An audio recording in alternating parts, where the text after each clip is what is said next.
Assalamualaikum warahmatullahi wabarakatuh. Hello student, welcome to my YouTube channel Putri Ardifa. Pada video kali ini saya akan membahas latihan soal untuk penilaian tengah semester genap pelajaran bahasa Inggris untuk kelas 9. Nah, di sini untuk penilaian tengah semester pada kelas 9 ada dua materi, yaitu tentang narrative text dan juga passive voice. Untuk soal yang pertama, di sini ada soal naratif teks tentang cerita Dayang Sumbi dan Sangkuriang. Nah, di situ ada cerita yang masih belum urut ya, nomor 1 sampai dengan nomor 10. Nah, pertanyaan yang pertama, the correct order is, urutan cerita tersebut yang benar adalah, nah di sini kita lihat untuk cerita Dayang Sumbi dan juga Sangkuriang ya. Dari pilihan tersebut, cerita yang runtut ada pada pilihan yang A. Di situ diceritakan pada nomor 6, by dawn both the lake and the boat were almost done. Di situ diceritakan bahwa pada saat fajar, perahu yang dibuat oleh Sangkuriang itu hampir selesai. Kemudian pada nomor 2, Dayang Sumbi sangat khawatir. Kemudian pada nomor 3, dia berpikir bagaimana cara menggagalkan Sangkuriang. Kemudian untuk nomor 9, kemudian dia memiliki ide. Dia di sini maksudnya adalah Dayang Sumbi. Dayang Sumbi memiliki ide, yaitu ada di nomor 7. Dia meminta orang-orang di desa untuk membakar kayu di sebelah timur, sehingga akan memunculkan cahaya dan membuat ayam berkokok. Kemudian pada nomor 4, kemudian jin itu berpikir bahwa hari sudah pagi. Dan pada nomor 8, akhirnya jin tadi mulai berlarian meninggalkan perahu yang belum selesai. Kemudian pada nomor 1, mengetahui bahwa Dayang Sumbi mencurangi Sangkuriang. Sangkuriang di situ sangat marah. Kemudian di nomor 10, Sangkuriang menendang perahunya sampai terbalik. Dan kemudian pada nomor 5, dan itu dikenal sebagai Gunung Tangkuban Perahu. Nah, itu adalah cerita Dayang Sumbi dan juga Sangkuriang. Lanjut pada pertanyaan yang nomor 2. Once upon a time in West Java, Indonesia, a princess named Dayang Sumbi. Nah, di sini kita lihat ada pilihannya live, ada lives, ada living, dan ada lived. Nah, kita lihat di sini untuk keterangan waktunya. Keterangan waktunya itu adalah once upon a time, pada dahulu kala, pada zaman dahulu. Sehingga di sini kita menggunakan kata kerja bentuk kedua ya, karena bentuk cerita teks naratif ini menggunakan tenses simple past tense. Untuk pertanyaan yang ketiga, the story of Sangkuriang is a kind of text. Cerita Sangkuriang ini adalah jenis teks apa? Naratif, deskriptif, recount, atau prosedur. Nah, untuk cerita Sangkuriang ini termasuk ke dalam cerita naratif teks. Untuk nomor 4, the moral value from the story of Sangkuriang is, pesan moral dari cerita Sangkuriang itu adalah apa? Nah, kalian di buku kelas 9 itu sudah mempelajari cerita Dayang Sumbi dan Sangkuriang ya. Nah, apa sih pesan moral yang didapat dari cerita tersebut? You should not hide the truth. Kamu seharusnya tidak menyembunyikan kebenaran. Untuk yang B, you must hide the truth. Kamu harus menyembunyikan kebenaran. You must leave home if you have a problem. Kamu harus meninggalkan rumah jika kamu memiliki masalah. Atau yang D, you must leave your parents. Kamu harus meninggalkan orang tuamu. Nah, pesan moral yang didapat dari cerita Sangkuriang yang tepat adalah yang A ya. You should not hide the truth. Kamu seharusnya tidak menyembunyikan kebenaran. Nah, di situ Dayang Sumbi menyembunyikan bahwa ayah dari Sangkuriang itu adalah Tumang ya. Namun di situ diceritakan Dayang Sumbi itu tidak berkata yang sebenarnya kepada Sangkuriang. Pertanyaan yang kelima, what is the purpose of narrative text? Apa tujuan dari teks naratif? To entertain the reader, menghibur pembaca. Describe particular thing, mendeskripsikan suatu benda. To tell the past event, menceritakan kembali kejadian. Atau to notice someone, untuk mengingatkan seseorang. Tujuan dari cerita naratif itu adalah untuk menghibur ya, karena cerita naratif itu adalah cerita fiktif. Nomor 6, The generic structure of narrative text are. Generic structure dari teks naratif. Ada 3 generic structure dari teks naratif, yaitu orientation, complication, dan resolution. Sehingga nomor 6 jawabannya ada pada pilihan yang D. Nomor 7, what is the orientation of narrative text? Bagian orientation pada teks naratif itu yang bagaimana?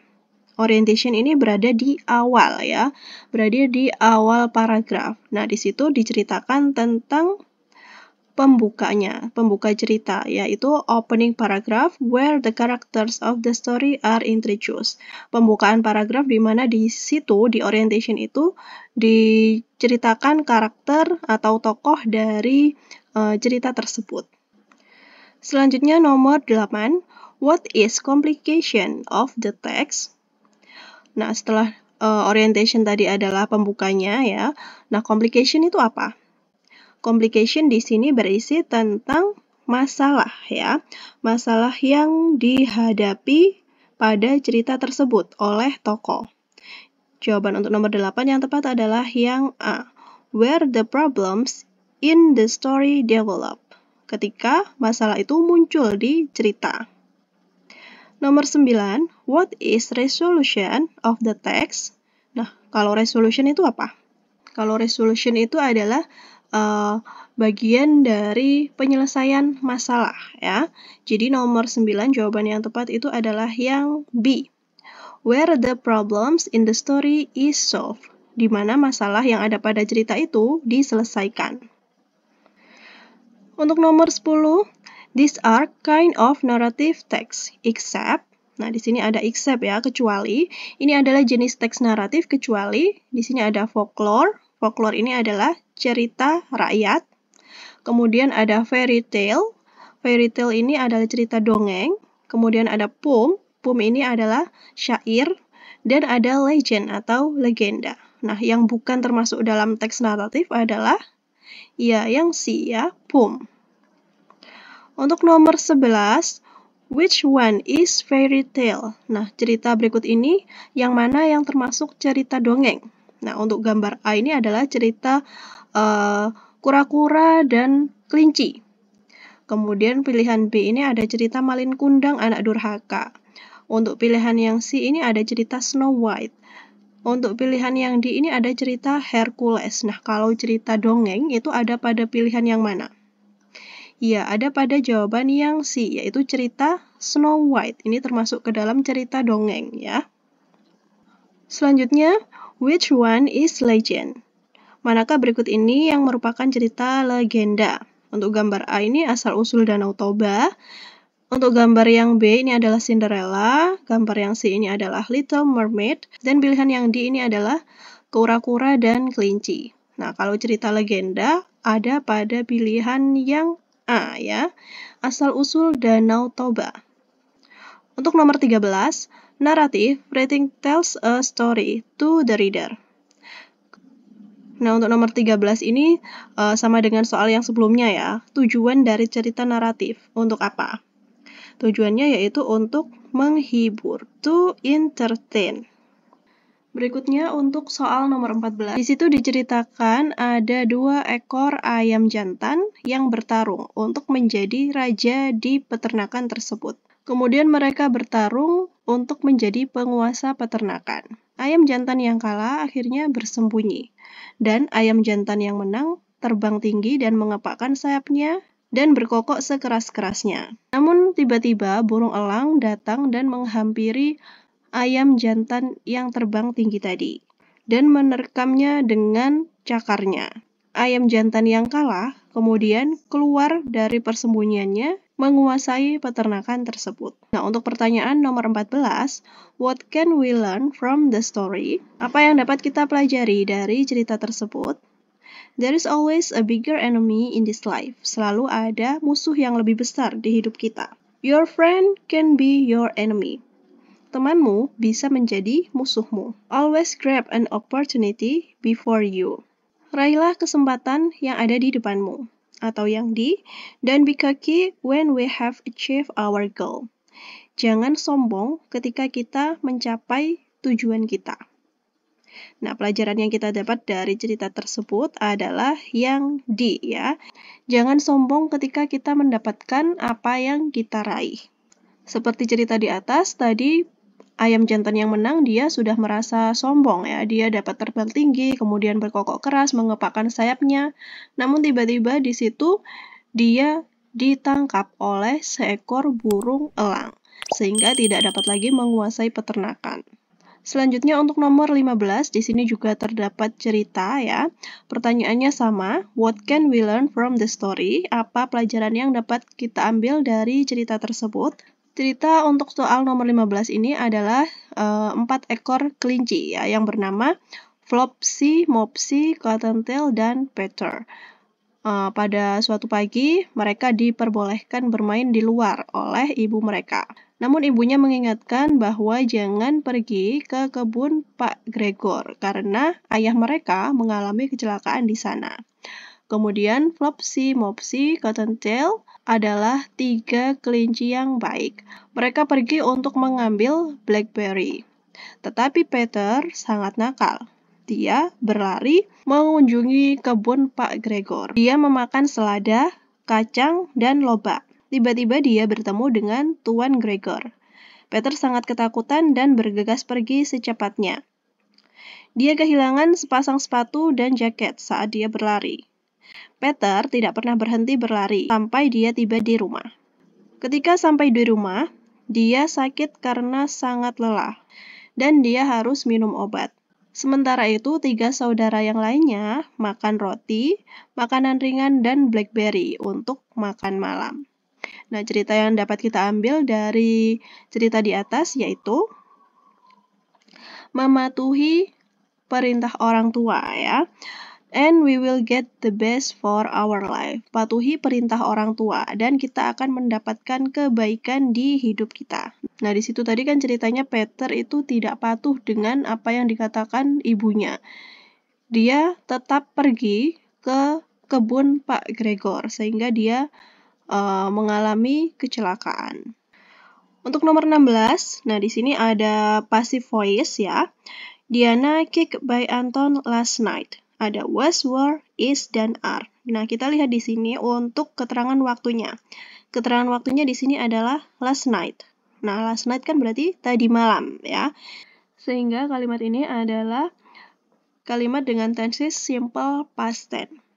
Jadi, untuk melengkapinya, kita harus menggunakan to be yang was. Diana was kicked by Anton last night. Diana ditendang oleh Anton tadi malam. Untuk nomor 17, the fruit peeled by mother. Untuk nomor 17 ini menggunakan tenses simple present ya. To be-nya berarti kita menggunakan to be, is, am, dan are. Nah, kita lihat di sini untuk kata the fruit ini berarti kita menggunakan to be yang is ya. The fruit is peeled by mother. Buah dikupas oleh ibu.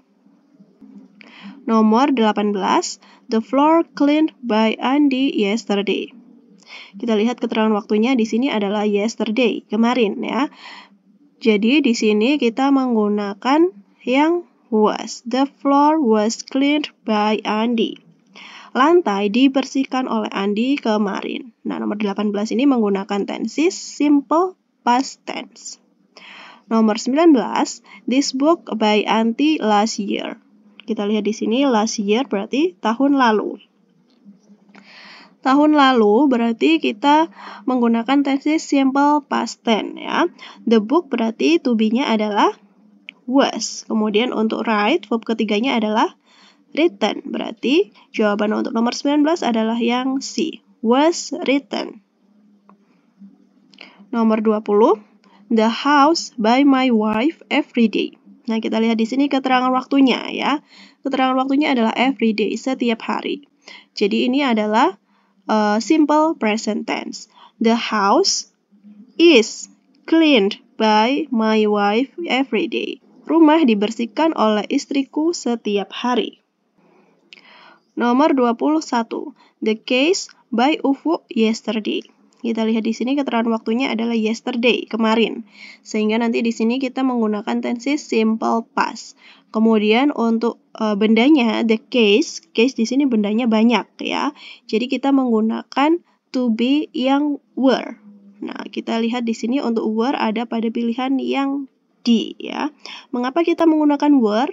Karena di sini adalah simple past tense ya. Untuk simple past tense kan to be-nya ada dua, was dan were.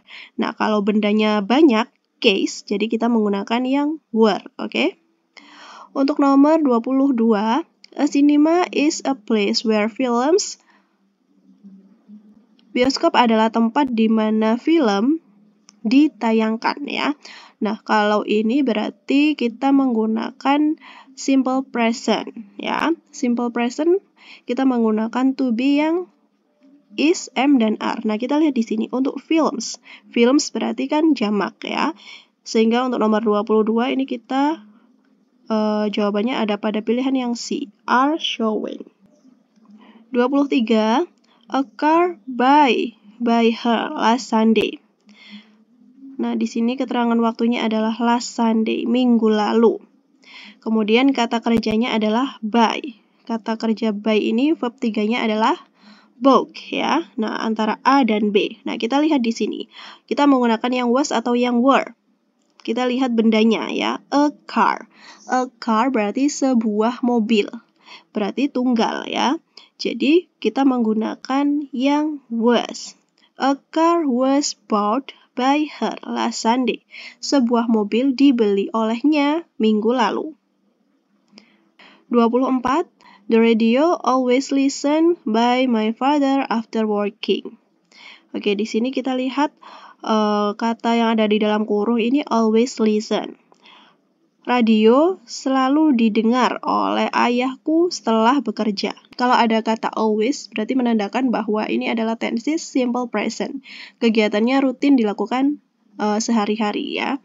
Jadi, kita menggunakan to be, kemudian diikuti oleh always, diikuti oleh verb 3. To be-nya untuk the radio adalah is ya, is always listen. The radio is always listened by my father after working. Radio selalu didengarkan oleh ayahku setelah bekerja. Untuk nomor 25, this chair sit by me last hour. Nah, di sini untuk chair ini maksudnya kursi ya, hurufnya kurang. Kursi ini diduduki olehku beberapa jam yang lalu, last hour. Nah, ini menandakan simple past tense ya. Sudah lampau kejadiannya. Jadi untuk this chair kita menggunakan to be-nya adalah was were ya. Kalau this chair berarti menggunakan yang was. Was sat by me. This chair was sat by me last hour. Kursi ini diduduki olehku beberapa jam yang lalu.